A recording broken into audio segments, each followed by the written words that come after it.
Jeni me lajmet qendrore në Tribuna Channel. Me ju sonte Arlinda Sejda.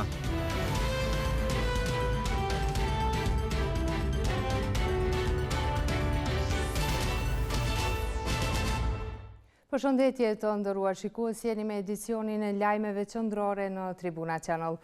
Për fillim ndjekim titujt kryesor të këtij edicioni. PDK-ja sigurohet nga LDK-ja për votimin e Hashim Thaçit president. Mbetet të përcaktohet vetëm data e votimit në kuvend.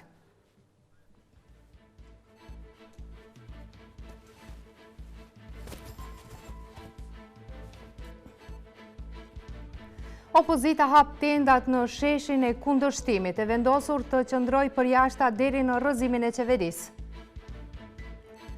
Ambasadori amerikan Greg Delavi nuk lëkundet nga qëndrimet, vazhdon të ketë neveri nga sjelljet e opozitës. Princi Charles e Dukesha Parker do ta vizitoj Ballkanin, do të ndalen edhe në Kosovë ku do ta kenë një agjent të ngjeshur. Hashim Thaçi pretendon se i ka të sigurta votat e deputetëve të LDK-s për të bërë president. Bashkëpartiaku i tij Enver Hoxhaj është i bindur se lideri i PDK-s i ka të sigurta dhe votat e deputetëve të partive të tjera të koalicionit qeverisës. Vetëm dita kur do të mblidhet kuvendi për votim ka mbetur ende e papërcaktuar.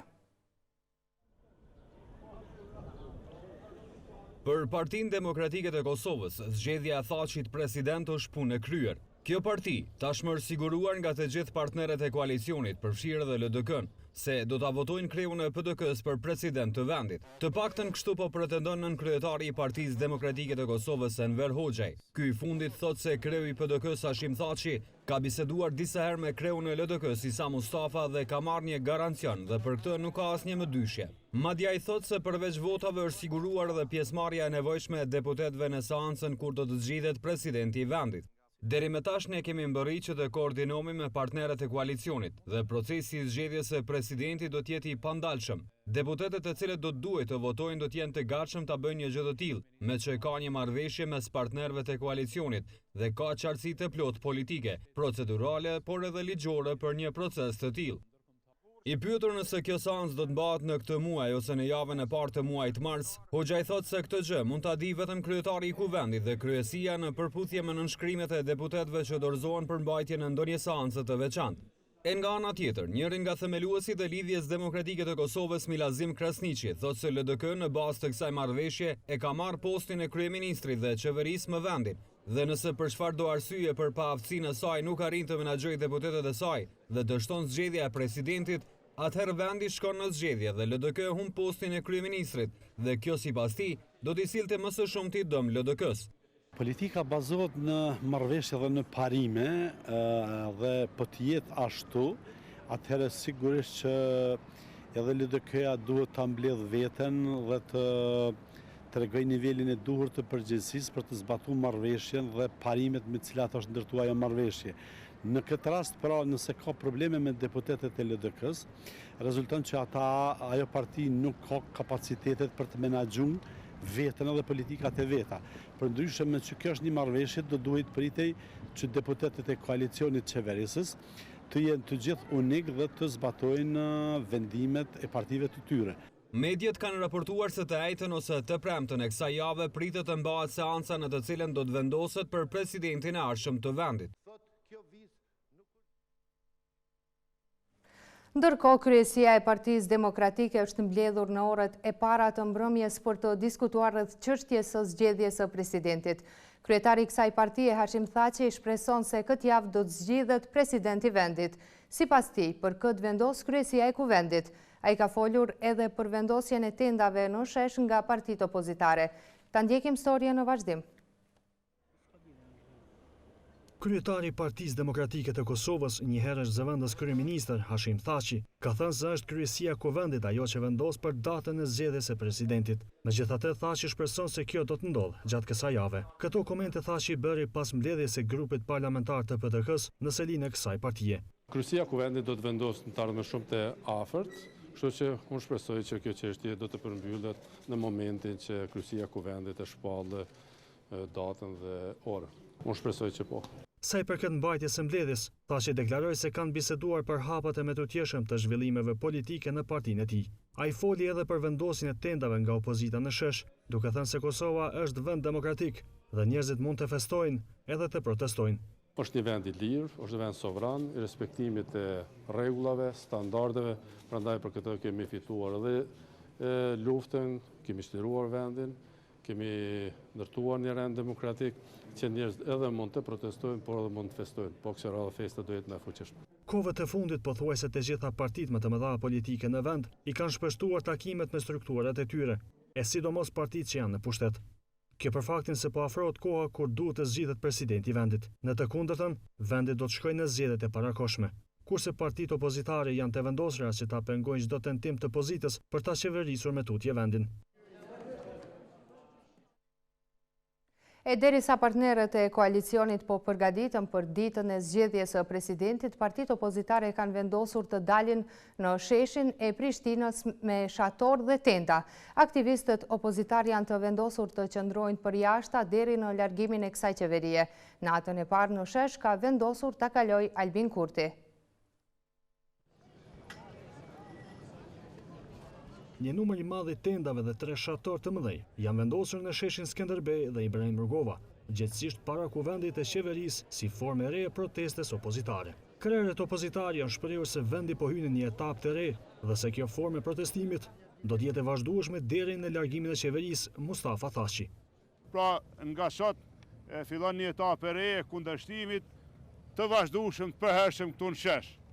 Ky aktivitet i kundërshtimit opozitar në sheshin e kundërshtimit tani më është bërë me gjitha përgatitjet e duhura, në kupton qëndrim të përhershëm, tenda, kemi marrë leje nga komuna, edhe çdo gjë është në përputhje me drejtat tona. Bindjen për largimin e kësaj qeverie kanë shprehur edhe Visar Ymeri e Fatmir Limaj. Kjo që do të ndërtojmë sot këtu në shesh do të jetë infrastrukturë e protestës dhe si infrastrukturës protestës do të shërbej për kundërshtimin tonë, veçanërisht në datën 27 shkurt, kur e kemi protestën tonë të përbashkët, dhe veçanërisht në seancën kur ky pushtet, ky koalicion i Rashkës, më ton ta kontrabandoj dhe ta kap majën e shtetit përmes zgjedhjes së presidentit, e cila nuk do të lejohet. Kundërshtimin tonë ta shfaqem në mënyrë të përhershme këtu në shesh, 24 orë, në mënyrë të pandërprerë, çdo ditë, dhe ftojmë njerëzit të solidarizohen dhe të bashkohen në mënyrë të qetë, paqësore, në kundërshtim të gjithë asaj që ma dijen cila është kauza jonë. Deputeti i Lëvizjes vetvendosi Albin Kurti, duke treguar se sonde do të flejnë në shesh, ka shtuar se kanë gaz e municion për ta penguar çdo seancë të kuvendit, përfshirë edhe atë kur mendohet të votohet Thaçi për president. Neve, policia e Kosovës, për shkak të urdhrave që merr, nuk na lën pa gazlësjellës. Pra ata janë të vendosur që rregullisht ta pajisin vetvendosjen me gazlësjellës, prandaj ne kemi ende municion. Nëse zëvendësi i Mustafës synon që të bëhet president, ne themi që do ta kundërshtojmë një gjë të tillë. Këtu në shesh, por edhe brenda kuvendit. Në shesh është vendosur edhe një bindë zmadhues zëri, në të cilin do të lëshohet muzikë. Partitë opozitare kanë treguar se qëndrimi në shesh do të bëhet me rend për aktivistët e partive, ndërsa lideri Haradinaj ka bërë publike edhe leje në komunës së Prishtinës për vendosjen e këtyre tendave. Ambasadori i Shteteve të Bashkuara në Kosovë, Greg Delavi, ka deklaruar sot se i qëndron besnik deklaratave të dhëna ditë më parë për opozitën. Ai tha se nuk e tërheq fjalën e dhënë pavarësisht peticionit kundër tij. Megjithatë, ai tha se korrupsioni është njëri nga kërcënimet më të mëdha për të ardhmen e Kosovës. Ambasadori i Shteteve të Bashkuara të Amerikës në Kosovë, Greg Delavi, vazhdon të mbështesë qëndrimin e tij se është kundër dhunës dhe gazit lotësjellës në demokraci. Ai tha se i qëndron besnik deklaratave të dhëna ditë më parë për opozitën dhe se nuk e ka ndërmend të kërkojë falje për dënimin e përdorimit të dhunës dhe për mbështetjen e demokracisë. Delavi u zotua se nuk e tërheq fjalën e dhënë pavarësisht peticionit kundër tij, e kur foli për korrupsionin, tha se është njëri nga kërcënimet më të mëdha për të ardhmen e Kosovës. is that I'm happy to live in a country like Kosovo where Më vjen mirë që jetoj në një vend si Kosova ku liria e fjalës sigurohet me kushtetut. Nuk kërkoj falje për mbështetjen e drejtësisë dhe nuk përkraj asnjëherë gazin lotjellës dhe dhunën në kuvend. Unë besoj se korrupsioni është problem madhor dhe gjymton moralin e qytetarëve. Korrupsioni gërryen të tashmen dhe të ardhmen e Kosovës. Prokurorët dhe gjyqtarët duhet të punojnë shumë që të fitojnë besimin e qytetarëve. for tear gas or other forms of violence. Ministri i Drejtësisë Hajredin Kuqi tha se lufta kundër korrupsionit duhet të jetë vetdije nacionale për qytetarët e Kosovës e jo të vijë si shtytje nga të tjerët. Sipas tij, rastet korruptive duhet të adresohen, por adresimi duhet të jetë i saktë dhe jo të generalizohen gjërat. Institucioni veçantë të Prokuroria Speciale e Republikës së Kosovës. Ajo duhet ta ketë barrën, kur i ka kompetencat për luftimin e dukurive negative dhe krimit të profilit të nivelit të lartë, a korrupsioni politik zakonisht identifikohet me ata ose personat për rreth tyre, mendoj që duhet të adresojmë aty çështjen dhe duhet të adresojmë po ashtu individet. Zëvendës kryeprokuroria e shtetit Sevdi Emurina tha se prokuroria vazhdon të luftojë korrupsionin, e sidomos atë të nivelit të lartë. Prokurori i shtetit vazhdon edhe më tutje që t'jeti përkushtuar me gjithë kapacitetet që i ka në zbulimin, hetimin dhe ndjekjen penale të çdo rasti të veprave penale të çdo lloj kriminaliteti, sidomos të korrupsionit e në veçanti atij të nivelit të lartë. Kurse kreu i Agjencisë kundër korrupsion Hasan Pretini tha se Kosova është vendi ku më së paku luftohet korrupsioni, sipas tij që 17 vjet askush nuk u largua nga pozita zyrtare për mospunë dhe shkelje. Është e vërtet e pa kontestueshme se luftës kundër korrupsionit në Kosovë po i mungojnë shifrat. Derisa konstatojmë se ka progres në fushën e legjislacionit dhe në fushën e parandalimit të korrupsionit, tek pjesa e luftimit mbetet shumë për të dëshiruar. Të gjitha këto komente u bën në tryezën lufta kundër korrupsionit politik, sfidat në funksion të reformave të ardhshme të organizuar nga grupi për studime juridike politike. Kundërshtarët gjithmonë kanë pretenduar se pavarësia e Kosovës do të krijojë destabilitet në rajon dhe më gjerë, por është dëshmuar e kundërta. Kështu ka thënë kryeministri i Kosovës Isa Mustafa para studentëve të Universitetit të Oxfordit gjatë vizitës së tij në Mbretërinë e Bashkuar. Kundërshtarët kanë pretenduar se pavarësia e Kosovës do të krijojë destabilitet në rajon dhe më gjerë, por u dëshmua e kundërta. Këtë u ka bërë të ditur kryeministri i Kosovës Isa Mustafa studentëve të Universitetit të Oxfordit gjatë vizitës së tij në Mbretërinë e Bashkuar. Kundërshtarët e pavarësisë Kosovës gjithmonë kanë pretenduar se shteti ynë do të krijojë destabilitet në rajon dhe më gjerë, si dhe shpërnguljen masive të particave. Nuk ndodhi asnjëherë as tjetër. Kryeministri Mustafa Metej ka thënë se përkundër vështirësive, Kosova asnjëherë nuk është luhatur në orientimin e saj drejt vlerave europiane perëndimore. Kosovarët janë populli më pro-europian në kontinentin ton, por fatkeqësisht jemi të vetme që nuk mund të udhtojmë në Bashkimin Evropian pa viza.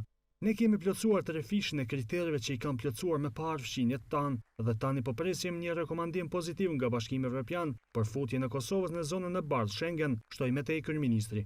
Duke folur për përkushtimin e qeverisë së Kosovës në reformat ekonomike, kryeministri Mustafa veçoi strategjinë kombëtare për zhvillim, e cila është e përqendruar në 4 shtylla: kapitali njerëzor, sundimi i ligjit, infrastruktura dhe konkurrueshmëria.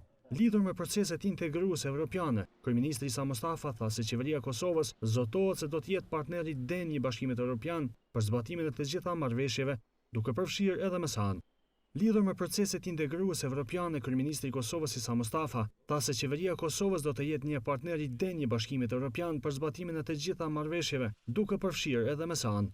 Kryeministri Isa Mustafa gjatë ditës së parë të vizitës në Londër u takua dhe me zëvendës ndihmësekretarin amerikan të shtetit të SBA-s për çështjet e Europës dhe Euroazis, Hoyt Yi, nga i cili ka marrë përkraje të fuqishme për Kosovën. Është mbajtur sot seanca ndaj deputetëve të opozitës, të cilët akuzohen për hedhjen e gazit lotësjellës në kuvend dhe pengim të personit zyrtar në kryerje të detyrës. Të 4 deputetët kanë kërkuar hedhjen poshtë akt akuzës me pretendimin se me veprimet e tyre kanë mbrojtur kushtetutën, kurse prokuroria ka kërkuar të kundërtën me arsyetim se ka provat e mjaftueshme. Ashtu edhe siç kishte paralajmëruar gjykatësi Beqir Kalludra në seancën e kaluar, policia e Kosovës e ka sjellë deputetin e vetvendosis Albin Kurti në gjykatë të prangosur. Për Kurtin ka ekzistuar urdhri për sjellje me detyrim në gjykatë për shkak të mungesës së tij në seancën e kaluar. Për këtë sjellje ish lideri vetëvendosjes pati një sqarim interesant. Ma mori mendja që në këtë pallatin e padrejtësisë të mos vi me naft vetëvendosjes. Kështu që më mirë që më solli policia. Që të 4 deputetët e akuzuar për armbajtje pa leje dhe pengim të personit zyrtar kanë kërkuar hedhjen poshtë të aktakuzës ndaj tyre, si dhe hedhjen poshtë të provave. Kërkesën e tyre mbështeti dhe avokati mbrojtësi Faton Topallit, Haxhimi Llaku. Bila i pati edhe arsyetim për këtë çështje. Lejohen njerëzit, përkatësisht kuvendarët, të kryen detyrën e tyre, ndoshta në nivel që me pasoja të ardhshme do t'jenë të pariparueshme për unitetin e shtetit, si në aspektin funksional, institucional e mbi gjitha territorial. E deputeti Faton Topalli u referua një rasti të mëhershëm, ku një qytetar nga Graçanica vetëm ishte gjobitur për hedhjen e gazit lotësjellës në një qendër tregtare. Në të cilin një qytetar i Kosovës për vdetin dhe frym është dënuar me 400 euro gjallë. Derisa deputetët e opozitës dërgohen në paraburgim dhe marrin masa të ndryshme sigurimi. E këtë fakt të ofruar nga Topalli garantoi se do ta hetoj dhe verifikoi gjykatësi Beqir Kalludra. Deputetët e opozitës po e mbrojnë kushtetutën dhe nuk janë në konflikt me ligjin, ka vlerësuar deputetja e AAK-s Donika Kadaj Bujupi. Veprimet dhe mbajtja jonë edhe me tutje në kundërshtim me imunitetin funksional si deputet dhe kushtetutën e Republikës së Kosovës, të cilën ne e mbrojtëm derisa të tjerët e shkelen, është veprim jo demokratik, ndërkaq demokracia ka rregulla dhe parime dhe nuk është palaço që të vallëzoj sipas kërkesave ditore politike. Por me gjithë kërkesën e tyre, prokurorja Fikrie Fezullahu Krasniqi ka thënë se gjykata nuk duhet të merr parasysh hedhjen poshtë të aktakuzës. Gjykatës i propozoj që këtë aktakuzë mos ta hedh, të caktoj shqyrtimin kryesor, të administroj provat e propozuara dhe të siguruara në mënyrë ligjore, në bazë të cilave qartë do të vërtetohet gjendja faktike e përshkruar në aktakuzë. E gjykatësi Beqir Kalludra ka garantuar se askush nuk mund të fusë në lojë gjykatën, duke shtuar se ky gjykim nuk mund të jetë indikuar politikisht. Lartë madhëria e tyre princi Charles dhe dukesha Camilla Parker do të vizitojnë Ballkanin ndërmjet 14 dhe 19 marsit. Ata do të qëndrojnë edhe në Kosovë dhe do të pritën në takim nga presidentja e vendit Atifete Jahjaga. Ambasada britanike në Kosovë ka bërë publike dhe agjendën e takimeve të tyre. Princi Walesit dhe dukesha Cornwall do të vizitojnë Kroacin, Serbin, Malin e Zi dhe Kosovën nga data 14 deri më 19 mars 2016. Lartë madhëria e tyre, princi Charles dhe dukesha Camilla Parker do të ndërmarrin një sër angazhimesh në Kosovë për të festuar pajtimin dhe dialogun ndërfetar, si dhe përpjekjet e njerëzve nga Kosova dhe Britania për të ndërtuar një të ardhme më të mirë për Kosovën. Kjo do të jetë vizita e dytë e princit të Walesit në Kosovë, pas vizitës që i kishte bërë Kosovës në vitin 1999, por do të jetë vizita e parë për dukeshën e Cornwallit, njofton ambasada e Britanisë së Madhe në Kosovë. Lartë madhëria e tyre do të arrijë në Prishtinë më 18 mars, ku do të mirëpriten zyrtarisht nga presidentja Atifete Jahjaga, të nesërmen princi dhe dukesha, së bashku me presidenten, do të marrin pjesë në ceremoninë përkujtimore për të pagjeturit e luftës. Lartë madhëria e tyre do të vendosin lule në memorialin e personave të pagjetur pranë ndërtesës së kuvendit në Prishtinë, thuhet në njoftimin e ambasadës britanike. Sipas këtij njoftimi, dukesha e Cornwall dhe presidentja Jahjaga do të takohen edhe me të mbijetuarat e dhunës seksuale, për të dëgjuar për sfidat me të cilat janë përballur ato në kërkim të drejtësisë, si dhe për punën e Këshillit Kombëtar udhëhequr nga presidentja. Princi i Walesit do të vizitojë Prizrenin, ku do të marrë pjesë në konferencën ndërfetare të organizuar në bashkëpunim me qeverinë e Kosovës. Lartmadhëria e tij do të marrë pjesë edhe në ceremoninë e vendosjes së kurorës në Selinë e KFOR-it Film City për të përkujtuar personelin e Mbretërisë së Bashkuar dhe të KFOR-it që humbën jetën gjatë shërbimit të tyre në Kosovë. Ndërkohë lartmadhëria e saj do të vizitojë Ideas Partnership në fushë Kosovë për të parë se si grupet e marginalizuara janë duke u ndihmuar përmes fuqizimit arsimor dhe ekonomik. Princi Walesit e ka vizituar 8 herë Ballkanin Perëndimor, duke përfshirë Kosovën në vitin 1999. Kjo është vizita e parë zyrtare e dukeshës së Cornwall në Kroaci, Kosovë, Malzi dhe Serbi. Ndrojmë temë të informacionit. Agjencia për Administrimin e Pasurisë sekuestruar dhe konfiskuar ka zhvilluar takimin e 7 dhe të fundit me palët e interesit në kuadër të një programi të financuar nga Bashkimi Evropian. Në këtë takim janë bërë të ditura rezultatet e këtij projekti dhe disa shifra të sekuestrimeve në vitet e kaluara. Kosova në vitet e fundit ka shënuar një përparim të madh për sa i përket sekuestrimit të pasurisë konfiskuar dhe menaxhimit të saj. Mirëpo ekziston nevoja për një koordinim më të madh mes aktorëve kryesor të kësaj fushë. E gjithashtu një faktor kyç në ngjecje është edhe mos trajnimi adekuat i gjyqtarëve dhe prokurorëve që merren me këto raste. Kështu është në takimin përfundimtar të projektit mbi administrimin e pasurisë sekuestruar dhe konfiskuar. Duhet të them se është bërë një përparim i mirë në lidhje me administrimin e pasurisë sekuestruar dhe konfiskuar. Megjithatë, është dukshme mungesa e koordinimit në mes të aktorëve kryesor që duhet të merren me këtë gjë, e sidomos mes gjyqësorit dhe agjencisë. Në këtë fazë kur Bashkimi Evropian vlerëson kriteret politike, Kosova vlerësohet të jetë në hapat fillestar, por që është një rritje i njëjtë në për të cilin kanë kaluar të gjitha vendet. Ndërsa Rahim Rama ka folur më shumë për ndryshimet në ligjin aktual.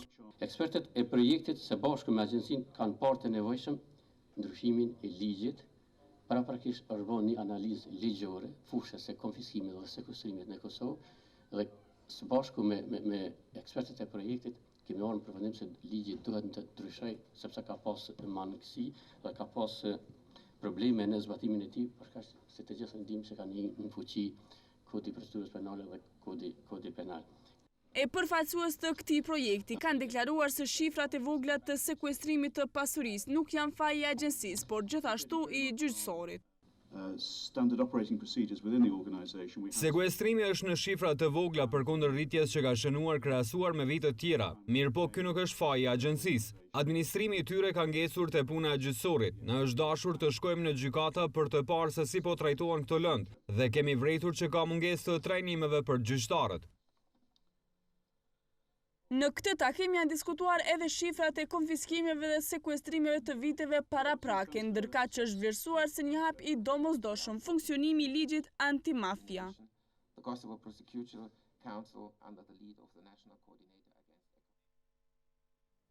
Punëtorë të Ramiz Sadikut kanë protestuar para pallatit të drejtësisë duke kërkuar zbatimin e vendimit për dhënien e përqindjes nga privatizimi i ndërmarrjes që kap vlerën mbi 20 milion euro, por pallati i drejtësisë doli të ishte adresa e gabuar e tyre.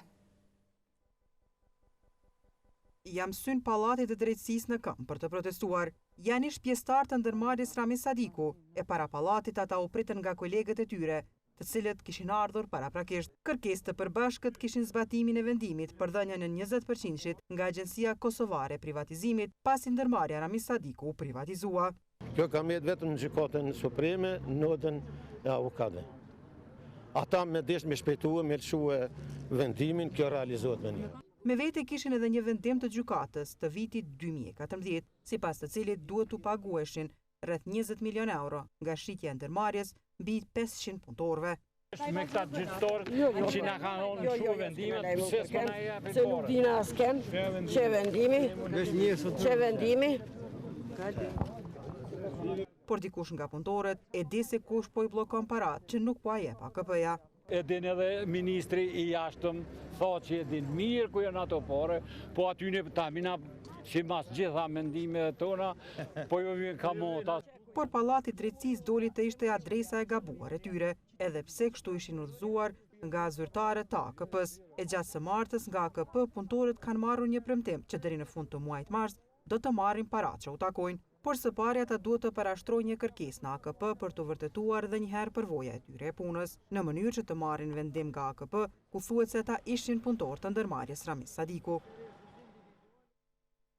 7 milion franga është shuma që ka ndarë Zvicra për sistemin shëndetësor në Kosovë. Kjo është e arritur përmes projektit i cili sot është lancuar në bashkëpunim mes Ministrisë së Shëndetësisë dhe Agjencisë Zvicrane për Zhvillim dhe Bashkëpunim. Ministria e Shëndetësisë dhe zyra zvicerane për bashkëpunim në Kosovë kanë lancuar projektin kujdesi shëndetësor i qasshëm dhe cilësor. Projekt ky, i cili kap shifrën prej 7 milion franga dhe do të jetë i shtrirë në 12 komuna për gjatë viteve 2016-2019. Ky projekt ka për qëllim përmirësimin e shëndetit përmes fuqizimit të kapaciteteve të ofruesve dhe menaxhuesve të kujdesit shëndetësor. Kështu u tha sot gjatë prezantimit të projektit nga Ministri i Shëndetësisë Imet Rahmani. Me rastin e lansimit të projektit shërbime cilësore të qasshme në kujdesin shëndetësor, që është kontribut direkt i taksa paguesve zvicran, respektivisht i vullnetit të mjet të qeverisë zvicrane për mbështet Ministrinë e Shëndetësisë në thellimin dhe përshpejtimin e reformave në shëndetësi. Ndërsa ambasadorja zvicerane Kristina Marti tha se ky projekt përmes përmirësimit të shërbimeve shëndetësore do të ndihmojë sistemit shëndetësor në Kosovë. Kam kënaqësinë të jem pjesë e lansimit të projektit për kujdesin shëndetësor të qasshëm dhe cilësor, si një komponent i rëndësishëm i mbështetjes zvicerane për Ministrinë e Shëndetësisë. Ky projekt synon të fuqizojë sistemin e kujdesit shëndetësor me fokus specifik për mirësimin e shërbimeve shëndetësore për popullsinë dhe në veçanti për komunitetet. Ndërsa drejtori i këtij projekti tha se qëllimi është që të mbështesin qeverinë dhe Ministrinë e Shëndetësisë për përmirësimin e kushteve në shëndetësi dhe plotësimin e nevojave të pacientëve. Qëllimi i këtij projekti natyrisht që është që të mbështetet qeveria e Kosovës, Ministria e Shëndetësisë dhe komuniteti i Kosovës në përmirësimin dhe fuqizimin e gjendjes së tyre shëndetësore, duke përforcuar apo ngritur kapacitetet e menaxherëve dhe stafit mjekësor, dhe duke ngritur ndërgjegjësimin e çështjeve shëndetësore në vetë popullsinë, që të marrin shëndetin e tyre në duart e tyre. Projekti zbatohet nga konsorciumi që përbëhet nga Instituti Zviceran Tropikal dhe i Shëndetësisë Publike dhe Save the Children. Kanë diplomuar 37 ekspert të zhvillimit të Kosovës nga komunat e regionit të Prishtinës. Diplomimi i tyre u vlerësua si një ndër projektet e para në Kosovë që aftëson zyrtar qendror dhe rajonal për menaxhimin dhe aplikimin e metodave zhvillimore të BE-s. Diplomuan 37 ekspertë të zhvillimit të Kosovës nga komunat e rajonit që kanë ndjekur dhe përfunduar ciklin e tretë të Akademisë Zhvillimore të Kosovës në një ceremoni solemne të zhvilluar në Prishtinë. Alban Hashanin nga Instituti Reinvest tha se kjo akademi është një ndër projektet e para në Kosovë që aftëson zyrtar qendror si dhe rajonal për të menaxhuar, aplikuar dhe për të implementuar metodat e zhvillimit strategjik të Bashkimit Evropian dhe instrumente të tjera relevante të zhvillimit. 2 klasat e para me pjesëmarrës nga të gjitha komunat e Kosovës kanë përfunduar ndjekjen e ligjëratave, ku 80 pjesëmarrës kanë diplomuar me sukses. Klasa e tretë për 37 pjesëmarrësve nga 8 komuna të rajonit qendër do të diplomohen sot. Klasa e 4 do të fillojë në ndjekjen e ligjëratave nga sot me pritje për diplomim në muajin prill të këtij viti. Ndërsa Besa Luzha, drejtoreshe e Fondacionit Friedrich Ebert Stiftung, ka thënë se kjo akademi po gjeneron kuadro me të cilat integrimi bëhet më i lehtë. Njerëzit që janë edhe në nivelin komunal, edhe në nivel të rajoneve të ndryshme të Kosovës, edhe në institucione qendrore, që të zhvillojnë më tutje shkatësitë e tyre për aplikimin edhe absorbimin e këtyre granteve të ndryshme, të cilat nuk janë edhe as të thjeshta, janë pra projekte me shumë kërkesa dhe procese mjaft të komplikuara, por në mënyrë që me këto shkatësi të zhvilluara gjatë kësaj akademie të kemi mundësi që të aplikohet, po themi, me projekte të ndryshme. Akademia Zhvillimore sipas saj është një ndër 6 aktivitetet e projektit të përkrahur nga Bashkimi Evropian për fuqizimin e kapaciteteve zhvillimore të institucioneve qendrore, asociacioneve të bizneseve dhe fermerëve, përfshir grante me ndikim të shpejtë që mbështesin zhvillimin ekonomik. Në vazhdim ndjekim lajmet ndërkombëtare të përfshira në blog. Qeveria e Sirisë dhe grupet opozitare të vendit kanë pranuar kushtet e një marrëveshjeje për ndërprerjen e armiqësive nga e shtuna. Qeveria siriane ka thënë se do të ndërpres operacionet luftarake në përputhje me planin e shpallur nga Shtetet e Bashkuara dhe Rusia. Por opozita ka thënë se pranimi i marrëveshjes nga ana e saj varet nga ndërprerja e rrethimeve dhe sulmeve ajrore ndaj civilëve nga qeveria. Marrëveshja nuk përfshin dy grupet kryesore xhihadiste në Siri, Shtetin Islamik dhe Frontin Al-Nusra. Kombet e Bashkuara kanë thënë se zbatimi i planit në terren do të jetë mjaft sfidues. Më shumë se 250.000 njerëz kanë vdekur gjatë luftës pothuajse 5 vjeçare në Siri. 11 milion të tjerë janë detyruar të shpërngulen nga shtëpitë e tyre. Prodhuesi amerikan i çokoladave Mars ka tërhequr çokoladat Mars dhe Snickers në Gjermani dhe në Holand, pasi në një prej produkteve të tij janë gjetur copëza plastike. Lajmin e ka bërë të ditur vetë kompania nëpërmjet një komunikate të lëshuar të martën. Përveç çokoladave Mars dhe Snickers, janë tërhequr edhe çokoladat Milky Way dhe disa lloje të caktuara të kutive të ëmbëlsirave Celebrations. Produktet e prekura kanë data të skadimit nga 19 qershori 2016 deri më 8 janar të 2017. Giganti Mars prodhon rreth 10 milion çokolada në ditë në fabrikat e tij në Gjermani dhe në Holand. Një zëdhënës i tij nuk ka mundur të konfirmojë nëse tërheqja e së martës përbën tërheqjen më të madhe të produkteve nga tregu në historinë e kompanisë.